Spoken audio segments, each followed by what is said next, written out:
Good afternoon. My name is Amy Fiore. I am the director of the Nonprofit Help Desk, which is a program of the JCC of Greater Coney Island. And it is our pleasure to welcome you today to talk about numbers to narrative, turning financials into stories with our fantastic facilitator, Leanna Hess. I'm going to speak very briefly about some other things going on with the Help Desk and things that you might need to know, but I will not be long because I want you to get right to this very valuable content. Leanna, would you mind advancing the slide for me?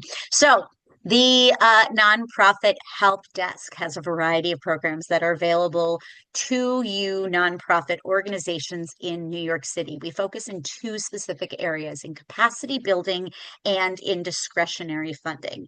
That includes free lives workshops. Really important is also our archive of past workshops, an active LinkedIn community, and then free expert support. On the next slide, you will see, oh, I should also mention, of course, that we are we are very, very generously funded by the New York City Council and are very grateful for that support. We could not exist without them. What you see here is an old slide on purpose of some of the workshops that we offer. The reason why I show you this old slide is that I want you to see that all of our workshops remain available to you. In fact, sometimes when folks come to us wanting one-on-one expert support, I will write back to say, you know what, watch this video or two so that you can gain an understanding, build common language, and develop really specific questions for our experts in order to extend our funding as wide as we possibly can and offer you the most specific, the most meaningful support that we possibly can. So all of that is available at our website at nphd.org. In the next day or so, you're going to receive an email announcing the final slew of spring workshops. We have a bunch that we are announcing for the first time and are looking forward to those. As you'll see on the last slide that I have here, we truly are a help desk. We have experts in a variety of areas, including the area that you are going to learn about today, budgets, numbers, finances for nonprofits, but we cover everything from legal to promotion to leadership to fundraising to board development. We are here to help. We want you to think of us like your Geek Squad. So if you have a really specific question about your nonprofit. So for example, you're going to walk away from today's session saying, you know what, I know what my budget looks like, and I listened to Leanna talk, and I actually want to show her a draft of what it is that I've been working on to see if my narrative really matches my financials. That's exactly what we're here for. We can't teach you how to start from scratch. We can show you some videos on how to start from scratch, but we do have a lot of resources to help. So don't hesitate to reach out to us. We want to hear from you. Just fill out a form at nphd.org, and we will pair you with the right expert. Follow us on LinkedIn. We have an active community there. You also will find out about all of our upcoming workshops, and by registering today, you'll be on our email list. And I think that that's all I need to cover. So without any further ado, Leanna, take it away. Thank you, Amy. I am so excited to be here. It's always a pleasure coming on here and sharing a couple of things. So, to start off, um, give me a thumbs up in the chat if you've ever sent in a budget report, one you worked so hard on, the one that reflected all the hard work that your team has done, and you've heard nothing back. The silence is terrifying, but the truth is that silence isn't because your work doesn't matter. It matters. The numbers matter. And what really makes people to move is the story behind it. People don't make decisions based on spreadsheets. They make decisions based on stories. And that's what we're going to talk about today. Giving you the tools to bridge that gap so your financials actually do what they're meant to do, demonstrate impact, and inspire action. Also, before I keep going, if you have any questions, feel free to drop them in the chat. After each slide, I'll pause for any questions and we can do that. Okay. Most of us in the nonprofit sector were never taught how to make numbers feel human. It's not a personal failing, it's a gap in training, to be frank. Some of us were taught compliance, accuracy, reporting, but not translation, not interpretation, not storytelling. And because of that, a lot of us carry the same internal reactions when it comes to financial conversations. Things like, I freeze when someone asks me to explain our financials. I know the numbers are strong, but I can't seem to make people care. Or the one that really hits home with me, funders want data and a story, and I don't know how to do both. What often follows in those moments is hesitation. We default to over explaining, or for me personally, under explaining. We hide behind spreadsheets or avoid the conversation altogether. But here's the important part. That tension that you're feeling in your gut when you have to do these, it's actually a signal. It means you understand that the numbers matter, but it's also not enough on their own. If any of that resonates with you, then you're exactly where you're supposed to be. Because today we're going to go through how to bridge that gap, how to take the numbers that you already have and turn them into something clear, compelling, and actionable. So that when you talk about your financials, people just don't understand them, they respond to them. Okay, so let's address the one of the problems. On one side, you have financial language, variance report, accrual accounting, overhead ratio, deficit spending, audit findings. This language is precise. It is structured. It is designed for accuracy and accountability. And these numbers matter. It is how we ensure sustainability, compliance, and a good stewardship of resources. But to most outside of finance, it can feel dense, technical, and even alienating. It answers the question, are we managing our money well? But it doesn't always answer, why does this matter? For some of you, you may be thinking, I'm not even a trained finance or accounting professional. You may have stepped into this work from programs, development, operations, or simply because your organization needs you to do that. That's what nonprofits do. We all do a little bit of something. So not only are you trying to communicate financials, you're doing it while still building your own fluency in that language. Now, looking on the other side, you have mission language. Lives changed, meals served, students who stayed in school, families who found housing, communities that are transformed. This language creates urgency. It's what people connect to. It's what drives decisions, funding, and support. It answers the question, why should I care? On its own, it sometimes lacks credibility or the specificity that builds trust. And this is where the disconnect happens. Finance team are on one side of the speaking language, and program development teams are speaking another. And many of you are asked to operate somewhere in the middle, often without formal training in either. Your job is not to choose between these two worlds. Your job is to translate between them without losing the integrity of either. This means taking something like a budget variance and explaining what it means in terms of a real world impact. It means connecting a line item to a life outcome. It means showing that not just where the money went, but what it did. Because the most effective organizations don't just report numbers, they don't just tell stories, they integrate them. They use financials to validate the story, and then they use the story to activate the numbers. And that's the bridge we're going to build today. So whether you come from finance or not, you can move confidently between these spaces and bring your audience with you. Okay. Do we have any questions so far? I can't see the chat. There's no questions in the chat. Perfect. Here's the reframe that changes everything. Your budget is already a story. It's already there. You just have to tell it.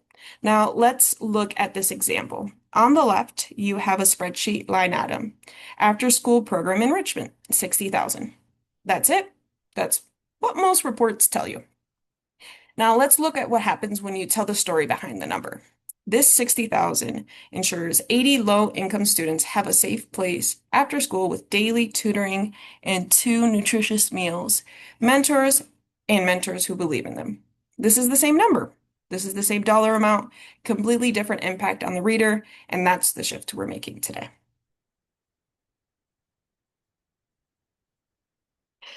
So this is the framework, the three-part narrative. You have inputs, activities, and outcomes. This is the structure that allows you to take something technical and make it meaningful without losing accuracy. Now, let's break it down.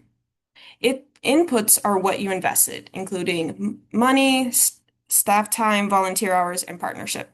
This essentially is your budget in traditional terms, how it shows up in your financial statements. But on its own, it's static. It tells you what you spent, but not what you did.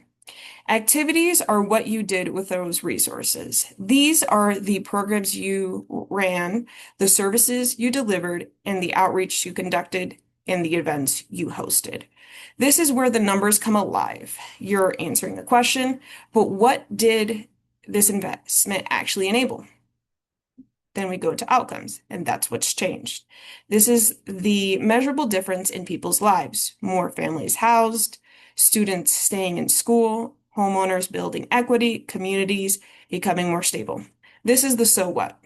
This is what demonstrates your value, not just to funders, but to the communities you serve. And this is the important part. Every single budget line maps to this chain. Every single one. That $50,000 line for program staff is just not an expense. It is an input that enables case management, which allows families to secure stable housing. That market research or outreach is spent not just overhead. It is what increased enrollment, which ultimately led to more people accessing your services. Your goal is to surface that connection, to make it visible and explicit for your audience.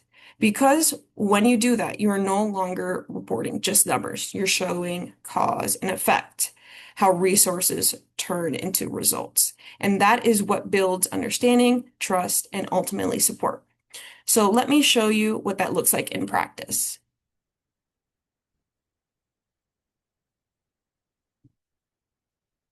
Meet Bright Path Youth Center. This is our fictional case for today, and we're going to use it throughout the session. So let's walk through the narrative chain.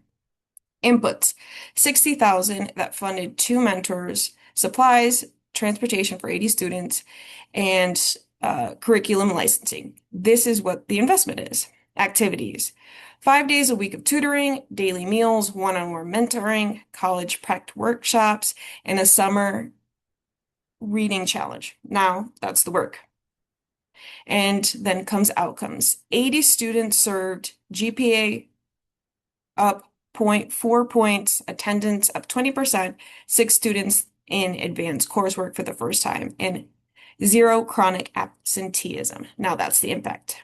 See how each layer builds on the one before it? That's the story your budget is trying to tell. Now let's practice it.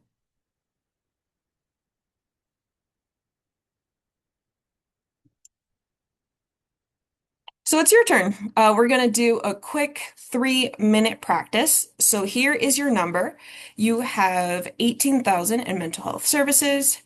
Use the formula that you see on the screen.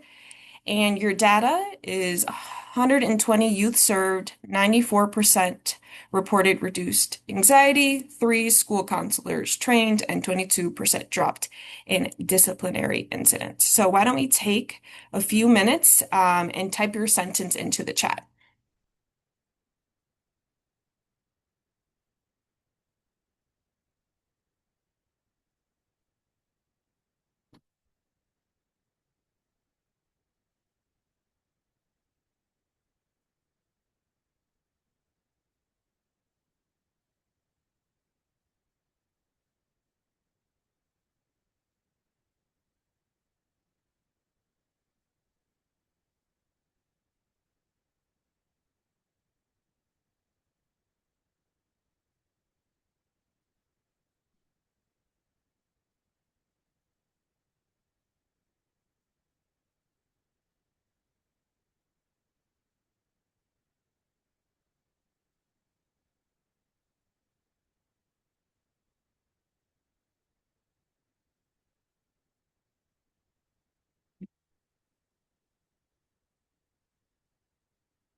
Leanna, do you want me to read them to you? You could just read one or two. That'd be great. Yep, so one just came in. It says we were able to serve, oh, sorry, some of them coming in, jumping the chat. We Yeah, were able to serve 120 youth and train 3 school counselors, resulting in 22% drop in disciplinary incidents and 94% of students reporting reduced anxiety. fantastic. I think one is just fine. Okay. Thank you. Yeah, and just with that one example, notice how much richer that sentence is than just 18,000 mental health services. And that's the transformation that we're talking about.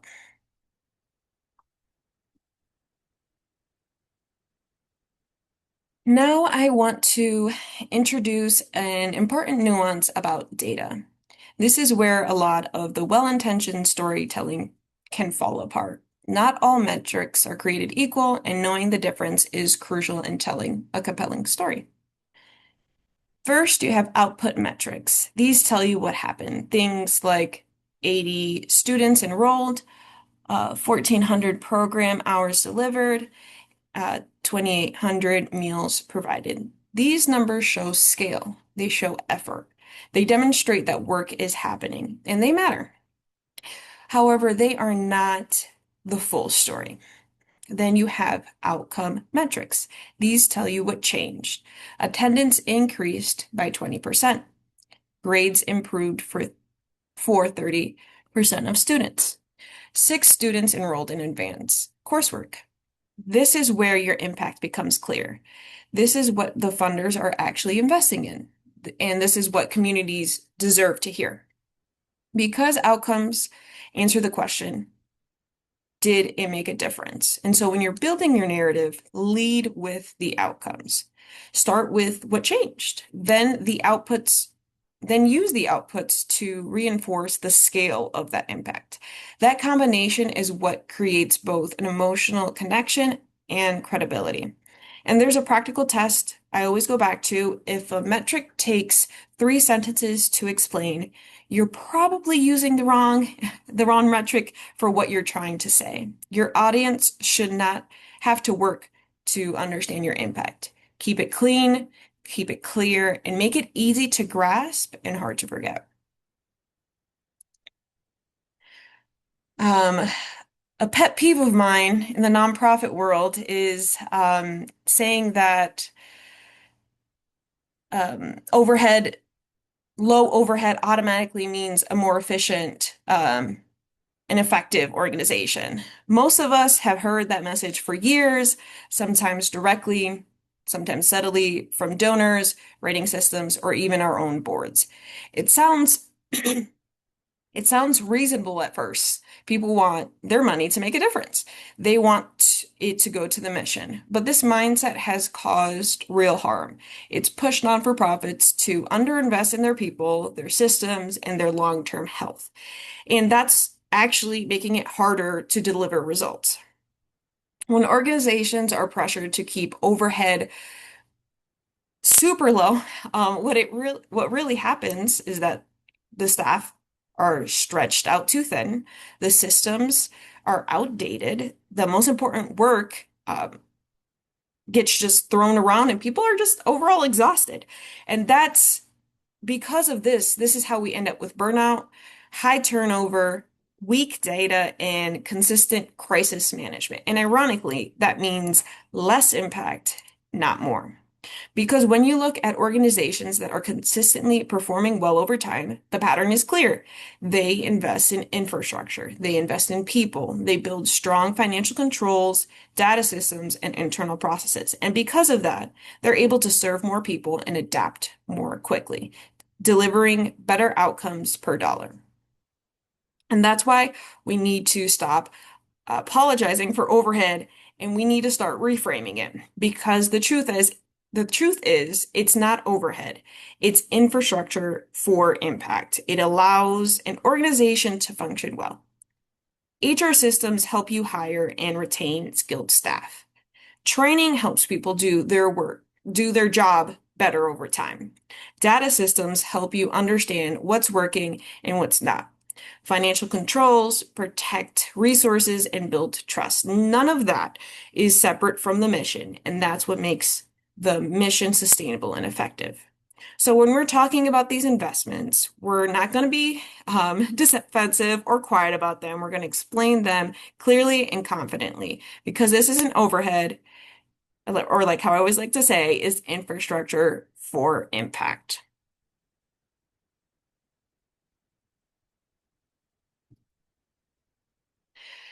Okay, so here's how BrightPath tells the overhead story.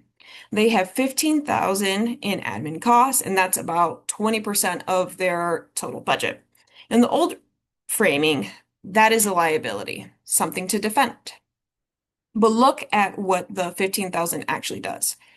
It covers funder reporting and grant compliance, program data tracking and outcome measurement, staff onboarding, training, and certification, insurance and logistics coordination for 80 students every single day.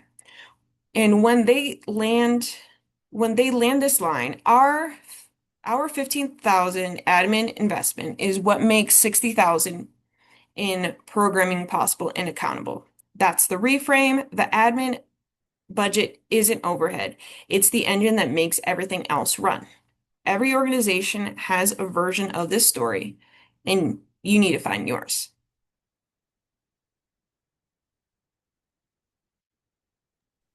Leanna, there was a question. Someone's Yes. asking that if during fundraising events, if they were to use outcome metrics tactic. Yes. And you would pair it with the other tactic as well. So having them together is what drives the impact. Thank you for your question.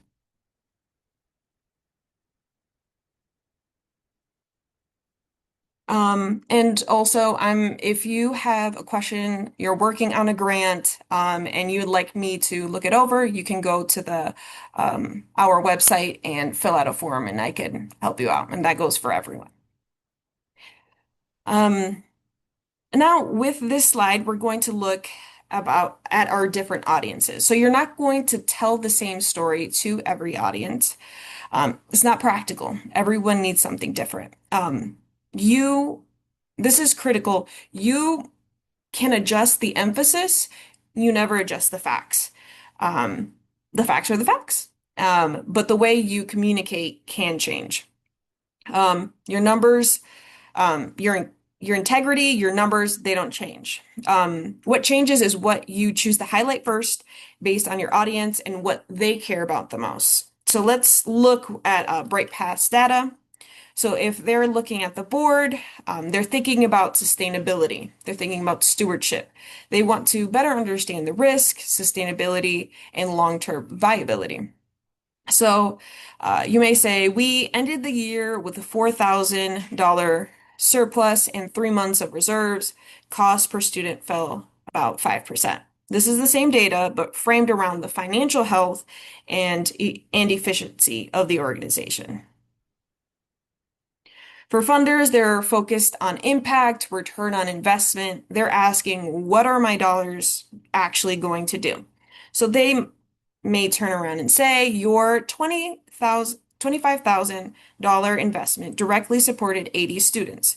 30% showed great improvement exceeding our benchmarks. Now, the story is about outcomes and measurable impact. For the public or your greater, broader community, they're looking for connection. They want to see something that they can see, feel, and remember. So you may say, when Marcus started BrightPath, he was 2 grade levels behind. Today, he's in honors math. Same underlying data. Now it becomes a human story. There's 3 different audiences, 3 different ways of telling it, one consistent set of facts. And that's the skill. The more you do it, the more you practice, the easier it becomes. And when you do this, you're not just communicating more effectively, you're building trust with each audience because you're speaking to them what matters to them without ever distorting the truth.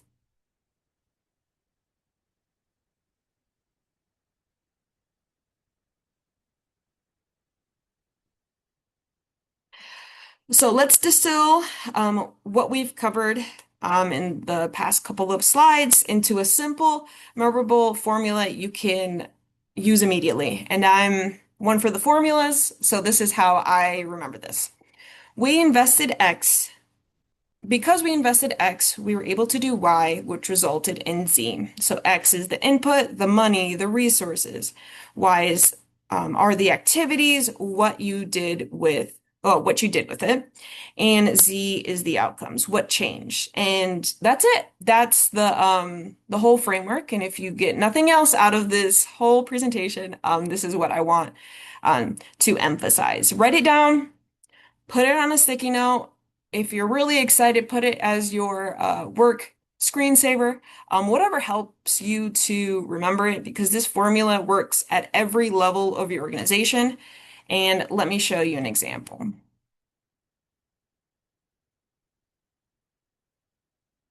Watch how the formula scales.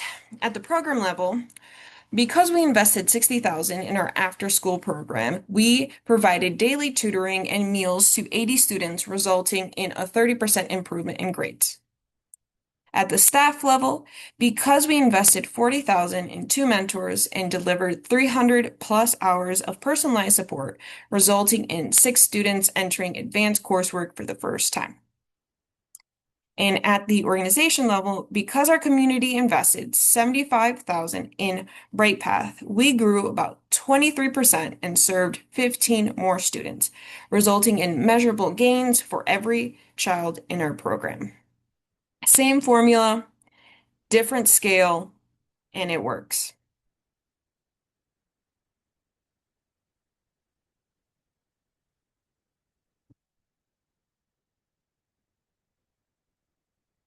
Okay, so now I want you to make it yours. So think of one real number from your own budget right now, just one. And I would like you to ask yourself these 3 questions. Who benefited from this expenditure? What would not have happened without it? How would you explain it to someone who has never heard of your organization? So, um, when you're thinking about these things, write down a sentence using our formula. We invested in X. We were able to Sorry, we invested in X, we were able to Y, and resulting in Z. So I would like to take 2 minutes and think about your own organization, and if you're willing, drop it in the chat. I would love to see what you come up with.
Leanna, you want me to read one of them? Yes, please. Okay. Um, so one of them says, we invested $250,000 and we're able to redesign our pantry layout. upgrade shelving, refrigeration, and client choice stations, resulting in shorter wait times, improved food quality, and more dignified market style experience for over 1,000 clients each week. Wow, that was an incredible one. Thank you for sharing.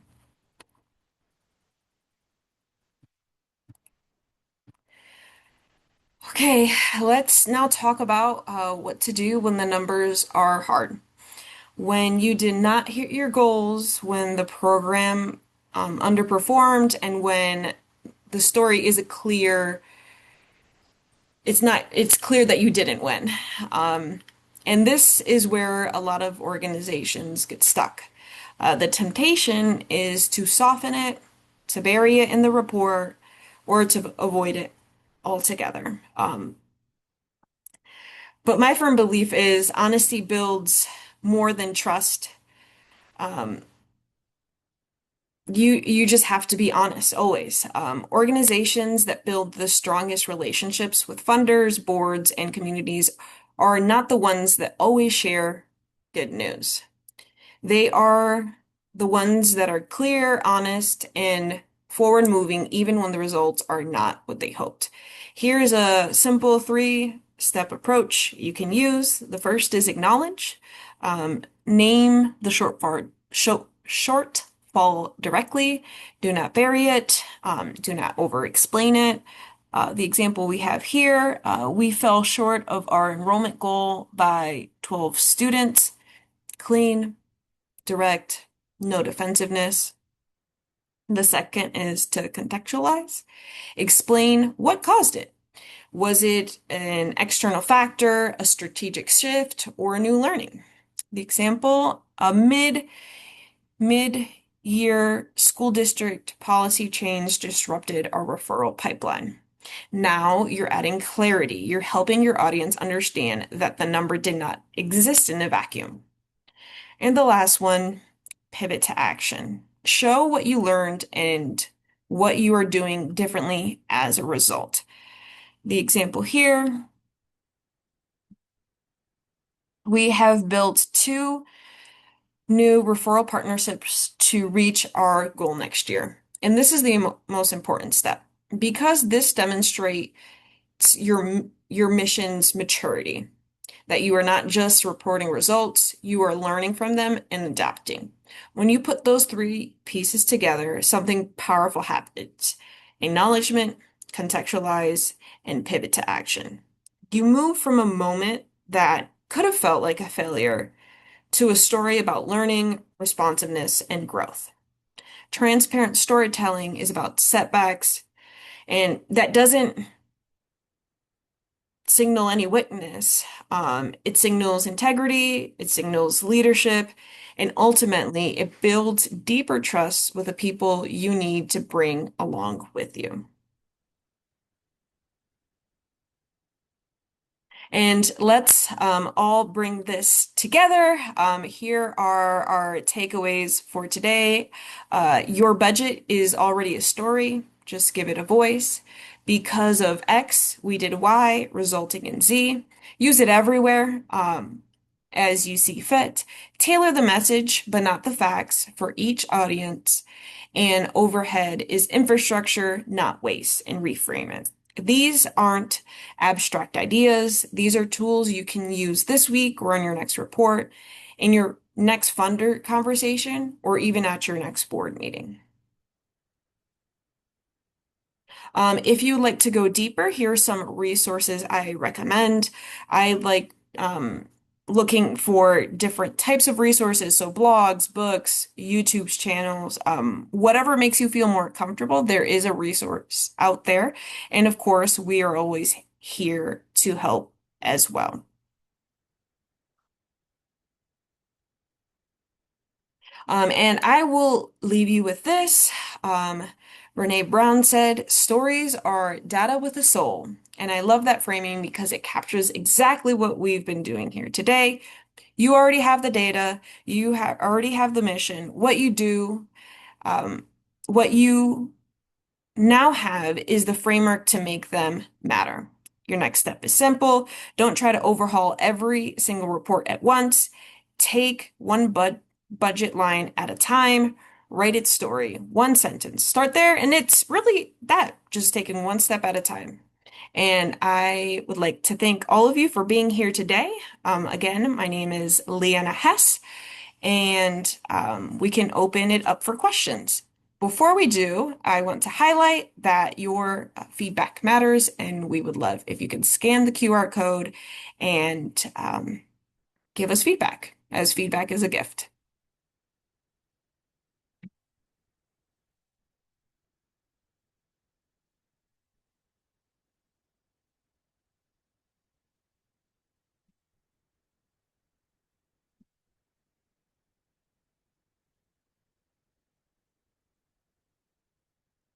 Do we have any questions?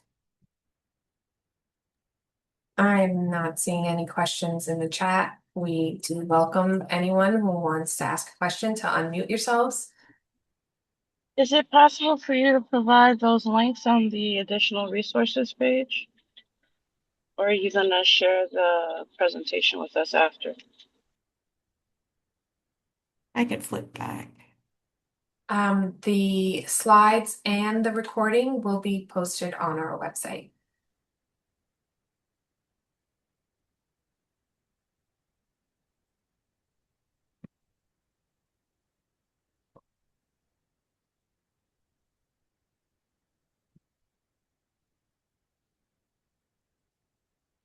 Question. Yeah, it might be something rhetorical, but I still do it. Like a lot of my funders, they tend to want the human story versus the outcomes. Okay.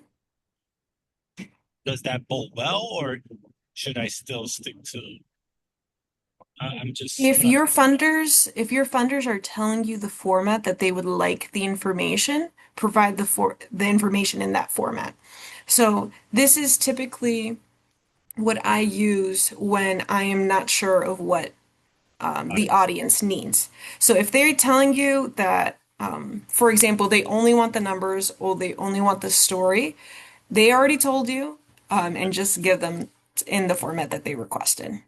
Yeah, I think my organization, like as a culture, prefers the human story. I'm just trying to see which will be more impactful because I appreciate the presentation. I mean, it makes sense. It just I guess Yeah. I never really thought of it. It makes sense, like the idea of the formula, just having um a set story to give them and just apply that template to what works for them. Yeah.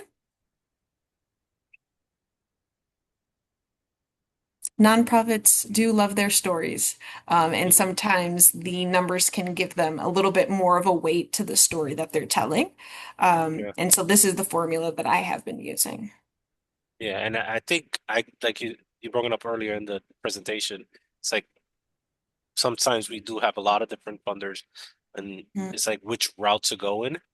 yeah. So I tend to be like, like you said, a hodgepodge of things versus having clear, Yeah. effective communication.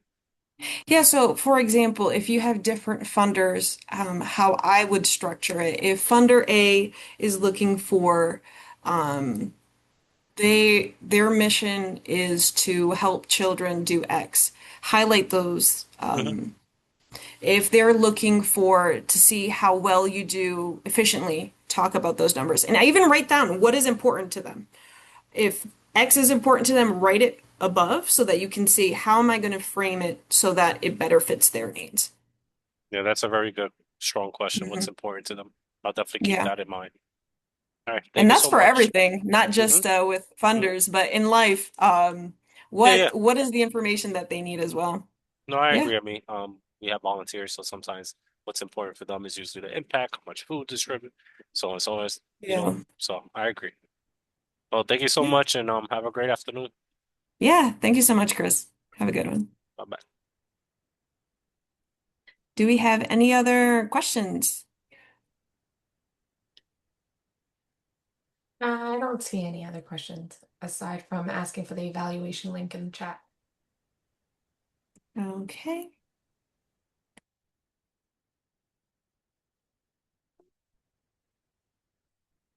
There we go. Well, thank you, everyone.